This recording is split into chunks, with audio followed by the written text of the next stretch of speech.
Students, मैं कुछ महत्वपूर्ण टॉपिक पर बात करना चाहूँगा। पिछले दिन मैंने विद्यार्थी लाइफ के विषय में कहा था, जिससे बहुत ऐसे बातें मैंने सूचना दिया। आधुनिक विद्यार्थी और प्राचीन विद्यार्थी में कुछ अंतरें मैंने बताया था। लेकिन आज विद्यार्थी लाइफ के साथ साथ मैं पूरे मानव जाति को संदेश देना चाहूँगा कि बहुत धन्य होता है जो 84 लाख योनि के बाद मनुष्य रूप मिलता है। लेकिन उसमें भी मनुष्य क्या करता है, अपनी लाइफ को यूं ही बर्बाद कर देता है, जिससे वो जीवन में कभी आगे नहीं बढ़ पाता। और जीवन के विषय में उसे सूचना नहीं मिल पाता है, जीवन को वो समझ नहीं पाता है और अपनी लाइफ को यूं ही खराब कर देता है। जीवन में वो बनकर दिखाइए जिसमें पाने वाले को नाज हो और खोने वाले को अफसोस हो। जीवन में कुछ इस कदर बनिए। महफिल भी रोएगी, हर दिल भी रोएगा, डूबेगी कश्ती मेरी तो साहिल भी रोएगा। कि महफिल भी रोएगी, हर दिल भी रोएगा, डूबेगी कश्ती मेरी तो साहिल भी रोएगा।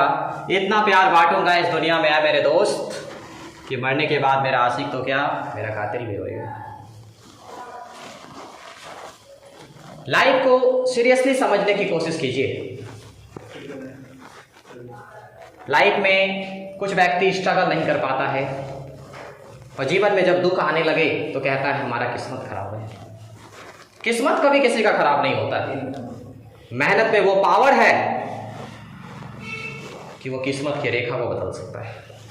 लेकिन मनुष्य मेहनत करना नहीं चाहता आज के डेट में। विद्यार्थी जीवन में भी मनुष्य मेहनत नहीं कर पाता। विद्यार्थी लाइफ में स्ट्रगल करना ही पसंद नहीं करता है।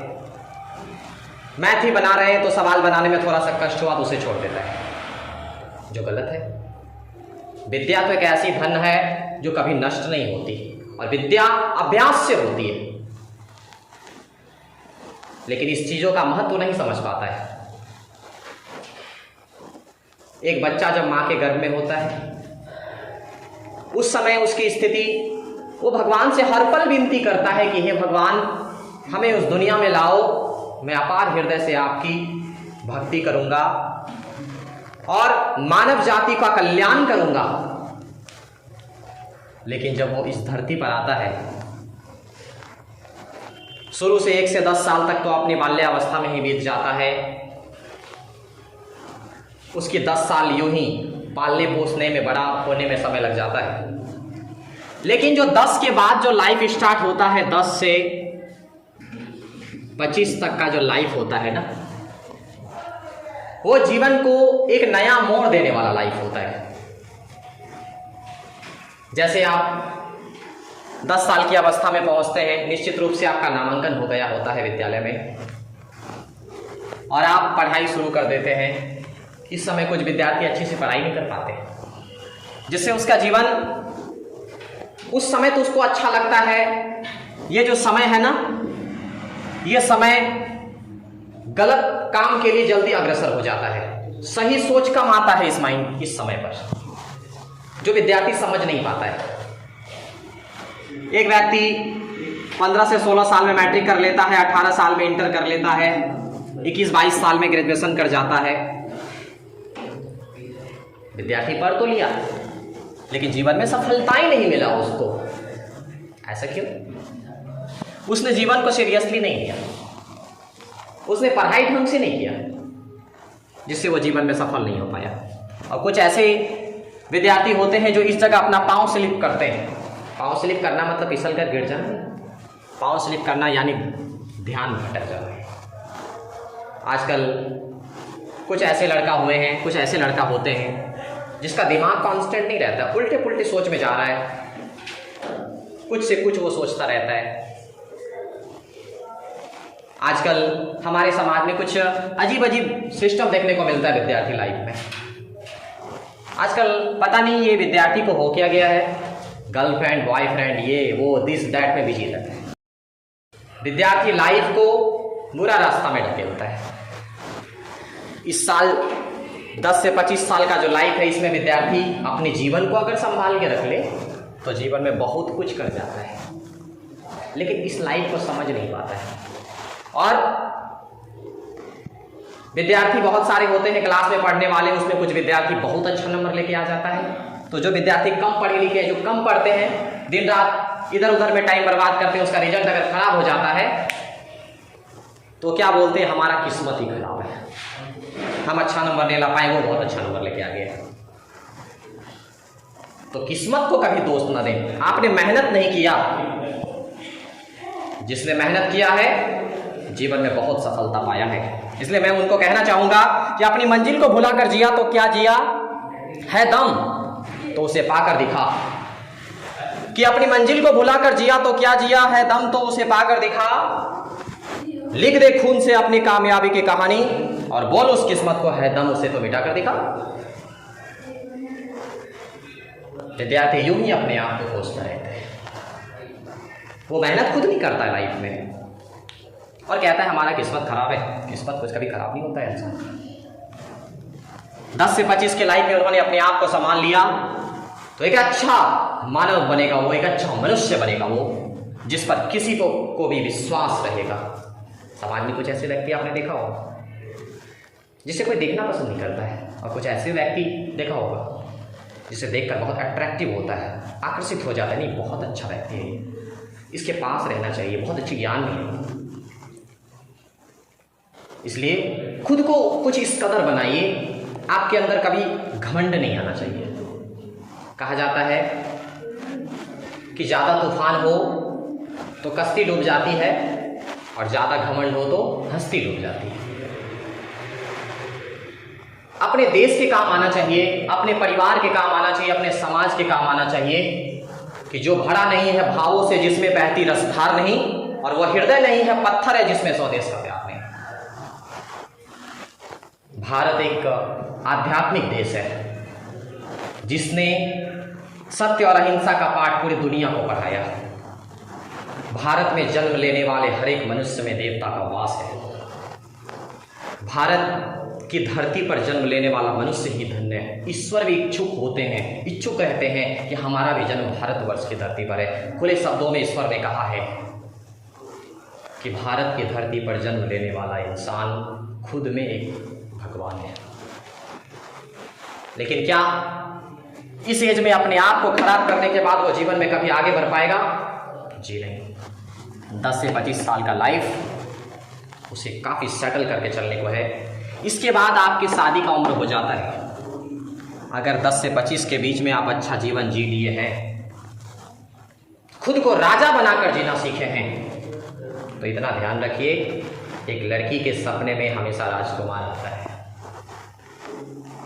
क्योंकि वो खुद राजकुमारी बनकर रहती है और वो भविष्य में सोचती है कि मैं रानी बनकर राज करूं, उसके लिए राजा भी मिलना पड़ेगा। इसीलिए कभी किसी की गुलामी करने की कोशिश न करें। जहां आप खड़ा रहें वहां से लाइन शुरू हो जाए। इस भारतवर्ष में आपका सिर सबसे ऊंचा, ये सोच आपके अंदर होनी चाहिए। उसके बाद 25 साल के लाइफ के बाद 25 से जो 45 का जो लाइफ होता है ना, इसमें आप गृहस्थ जीवन में प्रवेश कर जाते हैं। शादी विवाह हो जाना 30-35 तक अच्छे खासे घर के लोग जो होते हैं उनका शादी विवाह हो जाता है। और ये जो यौवनावस्था कहा जाता है, जिसको आप जवानी की अवस्था कहते हैं, 25 से 45 का ये लाइफ होता है आज के डेट में। इस लाइफ में आपके साथ आपका पूरा परिवार बसता है, आपका शादी विवाह हो जाता है, आपके माता पिता के साथ आपकी वाइफ के भी माता पिता होते हैं, आपकी एक ही नहीं बल्कि 2 परिवार हो जाता है, जिससे आपको दोनों तरफ ध्यान रखना पड़ता है। पत्नी भी सोचती है कि हमारा पति ऐसा मिले जिससे हमें अच्छा माने, हमारे माता पिता को अच्छा माने, और जीवन में आप बहुत आगे बढ़ेंगे। 25 से 45 के लाइफ में आप जिंदगी की हर खुशी प्राप्त कर सकते हैं। इसलिए इस लाइफ को जीने के लिए पहले इस लाइफ को बहुत अच्छे से जीना पड़ता है, बहुत संघर्ष करके जीना पड़ता है। कि जिसने इस लाइफ को सही ढंग से जिया है, इस लाइफ में उसे कहीं कोई तकलीफ नहीं होती है। 45 के बाद धीरे धीरे उम्र ढलने लगता है, इंसान तरह तरह की बीमारी से परेशान हो जाते हैं, स्वस्थ नहीं रह पाते हैं, धीरे धीरे बुढ़ापा का आगमन हो जाता है, जिससे आपका शरीर दिन प्रतिदिन कमज़ोर हो जाता है। अगर इस अवस्था में आपने अच्छा संघर्ष किया है, इस अवस्था में आप अच्छा लाइफ जी लिए, तो आने वाला जो ढलती बुढ़ापा होगा ना, उसमें आपको परेशानी कभी नहीं। इसीलिए कुछ व्यक्ति क्या करते हैं, इस लाइफ में भटक जाते हैं, जिसके कारण अपनी यौवनावस्था में भी सही से नहीं जी पाते हैं। अगर आपने इस उम्र में दुख किया है तो यह उम्र आपका सुख देने वाला होगा।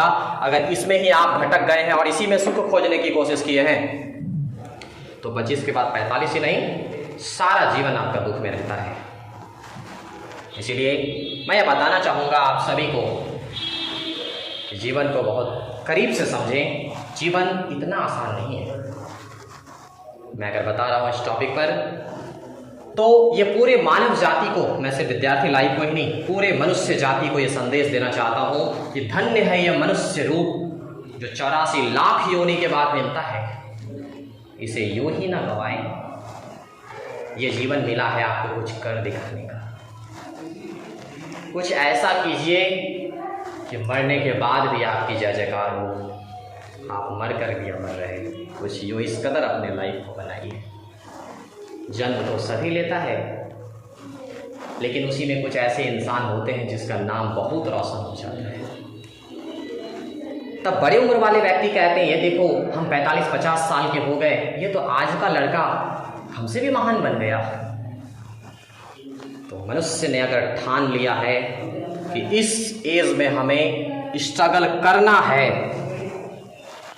हमें अपने जीवन को बनाना है, तो वो बना लेगा। जीवन में वो कभी असफल नहीं होगा। सिर्फ इंसान का सोच होता है कि हम नहीं कर पाएंगे। अगर वो मंजिल को प्राप्त करने के लिए आगे बढ़ा है, जरूर मंजिल प्राप्त करेगा। जीवन में कभी भी किसी के सामने अहंकार नहीं दिखाना है। जीवन में अगर हल्का झुक कर ही चले, कोई अगर ज़्यादा बोल रहा है, आपको बोलने की जरूरत नहीं है। आप झुक कर रहेंगे, ऐसा नहीं कि आप डर गए, क्योंकि झुकता वही है जिसमें जान होती है। अकड़ कर चलना मुर्दों की पहचान होती है। इसलिए जीवन में कुछ इस कदर अपने आप को बनाइए जिससे आपके साथ किसी के माता पिता अपने बच्चे को साथ रख दे। आप कहीं जा रहे हो या कहीं हो, अगर पता चले कि वो बच्चा आपके साथ है, उनके माता पिता को तनिक भी कोई संदेह न रहे। ऐसा सोचे कि हमारा बच्चा सुरक्षित हाथों में है। ऐसा बनाइए अपने आप को लाइफ में, इससे जीवन उज्जवल हो सके, जीवन में एक प्रकाश आ सके, सबके आप आकर्षित करने वाले बन जाएं। आज के समय में बहुत कम ऐसे इंसान हैं जो मनुष्य जीवन को समझ पाते हैं। कुछ व्यक्ति ऐसे होते हैं जो भक्ति भी, क्योंकि एक बात है, आप भौतिक विद्या लाख जान लें, बहुत ऐसे क्वेश्चन जान लेते हैं, न्यूटन का नियम, ओम का नियम, बहुत तरह के क्वेश्चन आप जान लेते हैं, लेकिन एक बात हमेशा ध्यान रखिएगा कि आप लाख भौतिक विद्या ग्रहण कर लिए हैं, अगर आपके अंदर आध्यात्मिक विद्या नहीं हुआ है तो जीवन में आपको कभी तृप्ति नहीं मिल पाती है। इसीलिए आध्यात्मिक विद्या के लिए मैंने सबसे पहले अपने वीडियोस को स्टार्ट करते हुए भौतिक विद्या से पहले आध्यात्मिक विद्या से पूरे विद्यार्थी जीवन ही नहीं, पूरे मनुष्य जाति को सूचित किया है। ये मानव जीवन एक छोटा जीवन नहीं है, यह बहुत कीमती जीवन है।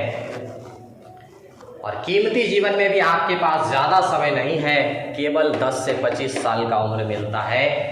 इसी उम्र में देखा जाता है कि आप अपने आप को कितना ज़्यादा सोना बना सकते हैं, कितना ज़्यादा हीरा बना सकते हैं। ये लाइफ में जो विद्यार्थी, जो मनुष्य गलत रास्ते पर उतरकर शादी विवाह कर लेता है, वह जीवन में वहीं रह जाता है।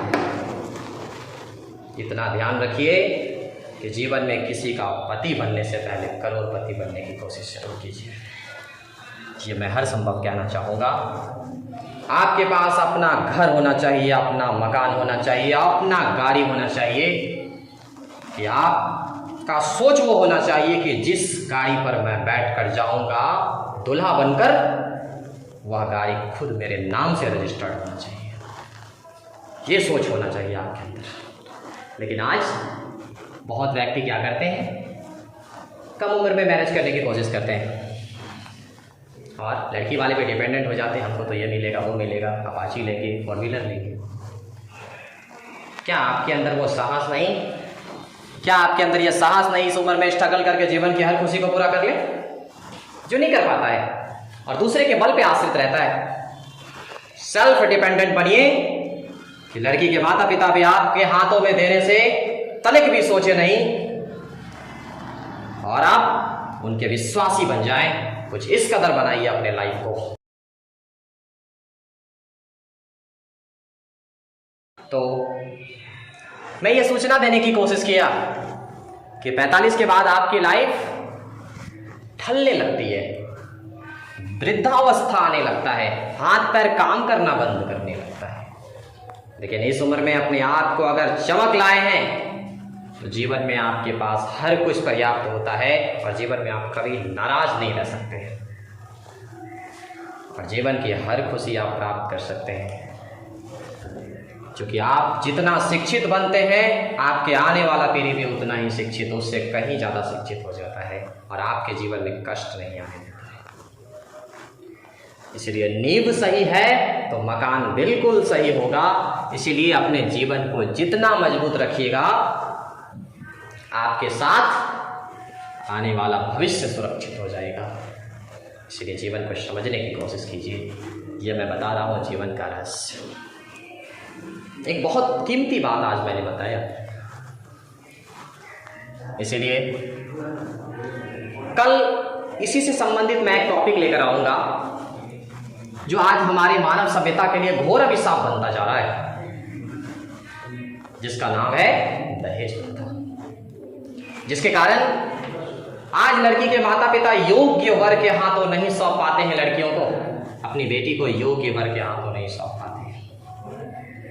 कल इसके विषय में मैं पूरा एक्सप्लेन करूंगा दहेज प्रथा क्या होता है। बहुत ऐसे मुख्य तथ्य पर उस पर मैं बात करूंगा जिससे आपको हर संभव शिक्षा देने की कोशिश करूंगा कि दहेज लिया जाना ठीक है लेकिन मांगा जाना ठीक नहीं। लड़की के माता पिता खुशी से जो धन देते हैं वो इसका स्त्री धन कहलाता है, लेकिन जहां डिमांड होती है वहां गलत है। आप वो बनिए कि जीवन में आप सब कुछ कर सकिए, जीवन में आप कभी किसी पे डिपेंडेंट नहीं रहेंगे। लड़की के माता पिता को आप इस कदर समझाइए, इस कदर बनकर दिखाइए कि उन्हें आपकी काबिल तारीफ हमेशा होती रहे। आप पर तनिक भी ये सोचे नहीं कि अगर भविष्य में कोई परेशानी हो गया तो क्या होगा। कुछ इस कदर बनाइए कि लड़की के माता पिता कभी भी कोई परेशानी ना हो उसको, वो हर संभव गर्व करे कि मेरी बेटी बिल्कुल सुरक्षित हाथों में है। अपने लाइफ को कुछ यूँ इस कदर बनाइए। मैंने पूर्ण मानव जाति को संदेश दिया है। तो उम्मीद है कि आज का वीडियो बहुत अच्छा लगा होगा। कृपया इसे बारीकी से सुने और अच्छा लगे तो वीडियो को लाइक एंड सब्सक्राइब करें। कल मैं पुनः आऊँगा दहेज प्रथा के टॉपिक को लेकर के। तब तक के लिए धन्यवाद।